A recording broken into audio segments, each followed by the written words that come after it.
सरकारी धन का, जनता के पैसे का ये सरकार पूरी तरह से दुरुपयोग कर रही है। किस प्रकार से यहाँ की जनता 1 साल के शासन से त्रस्त है।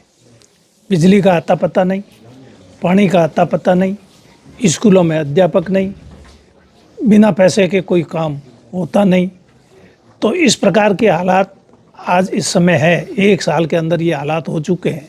अभी इनकी सरकार के 4 साल और बाकी पड़े हैं। अगर यही इसी तरह का इस सरकार का काम करने का रवैया रहा तो 4 साल के अंदर तो हालात बहुत ही ख़राब हो जाएंगे। आज गाँव में बिजली नहीं मिल रही है, पीने का पानी नहीं मिल रहा है, बिना पैसे के कोई काम हो नहीं रहा है।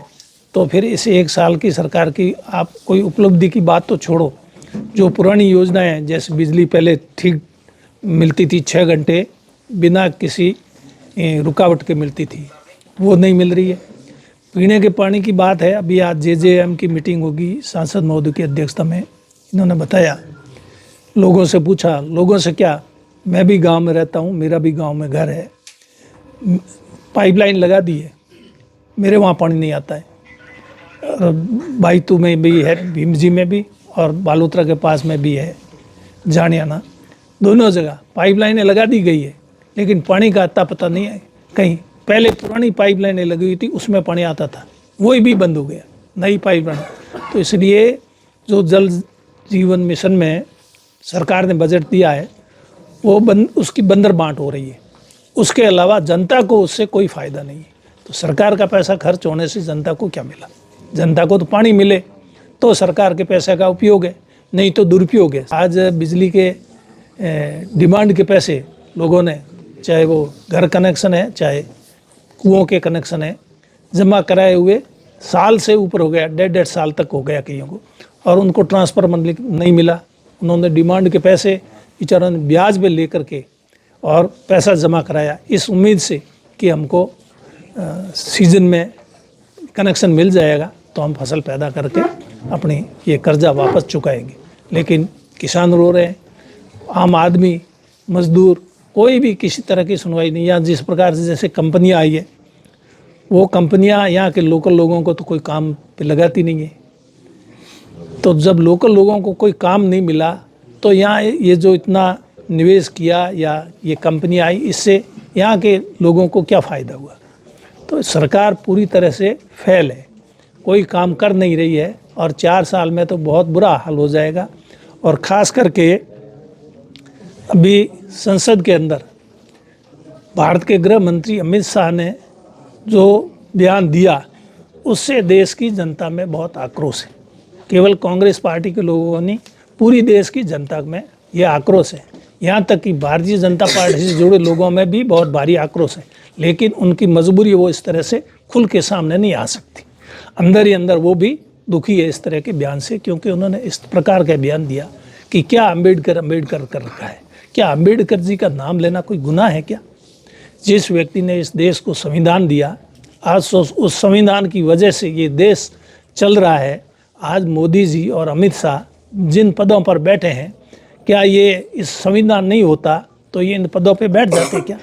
उम्मीद कर सकते हैं एक चाय बेचने वाला व्यक्ति, देश का मालिक, देश का प्रधानमंत्री है, ये पद पे बैठ गए। मुझे तो ऐसा लगता है कि इनको, नरेंद्र मोदी को, अमित शाह को बहुत अहंकार आ गया। अहंकार का अंत हो सकता है। राजा रावण में अहंकार आया था, उसका अंत हुआ था। मुझे लगता है ये अहंकार इनका अंत करेंगे, यही एक इनके अंत का जरिया मुझे लग रहा है। तो अहंकार नहीं करना चाहिए इनको। बाबा साहब को इनको नमन करना चाहिए कि बाबा साहब, आपने ऐसा संविधान बनाया हिंदुस्तान में जिसकी वजह से मैं यहाँ तक पहुँचा हूँ, नहीं तो हमारा यहाँ कहाँ ठिकाना था। हिंदुस्तान में राज करने वाले कोई और थे, हम लोग भी यहाँ तक पहुँचे हैं तो ये बाबा साहब के दिए हुए संविधान की वजह से पहुँचे, नहीं तो हम भी खेत के अंदर काम करते, खेती बाड़ी का, मवेशी चराते, यहाँ तक पहुँचने का कोई सवाल ही नहीं होता। तो बाबा साहब की जो देन है इस देश को, वो और किसी व्यक्ति की ऐसी देन नहीं, और उसको तो पूजा जाए, तो जितना पूजा जाए, नाम बार बार अम्बेडकर लेने की बात तो अलग है, उनको पूजा जाए तो ही कम है। हम तो उनको भगवान के रूप में मानते हैं, क्योंकि हम उनकी वजह से आज हम इस स्थिति में पहुँचे हैं। तो हम बाबा साहब को कतई भूल नहीं सकते, और बाबा साहब के बारे में वो इस प्रकार की टिप्पणी करते हैं तो लोगों में आक्रोश होना स्वाभाविक है।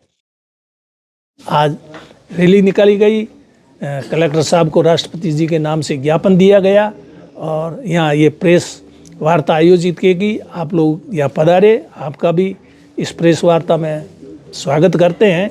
आज राष्ट्रपति भी है द्रौपदी मुर्मू। अगर ये संविधान नहीं होता तो क्या द्रौपदी मुर्मू राष्ट्रपति बन सकती थी? आज हमारे बाड़मेर जिले में जैसे प्रमुख बनी प्रियंका जी मेघवाल, अगर ये संविधान में संशोधन नहीं करते, हमारी सरकार संविधान में संशोधन नहीं करती, तो क्या वो प्रमुख बन सकती थी? उस जो संविधान में 73वां 74वां संशोधन हुआ, उससे पहले क्या स्थिति पंचायती राज और इस शहरी निकायों की, और अब क्या स्थिति? ये किसकी वजह से, ये किसकी देन है? तो इसलिए इन लोगों को, लेकिन इनको अब एक ही इनका मकसद है कि विपक्ष को ख़त्म कर दो। हमारे खिलाफ कोई भी आवाज़ उठाए, हमारी कमज़ोरी को कोई भी उजागर करे, उसको तहस नहस कर दो। इन्होंने राहुल गांधी जी की सदस्यता समाप्त कर दी थी, तो कोर्ट ने सुनवाई कर ली। अगर कोर्ट फैसला नहीं करती तो राहुल जी की वो लोकसभा की सदस्यता तो चली ही गई थी। उनको मकान तक खाली करा दिया गया था, उनको अपने मकान में जाना पड़ा। ऐसा तानाशाही रवैया हिंदुस्तान के अंदर पहले कभी नहीं रहा जो इस समय इस तानाशाही रवैया है।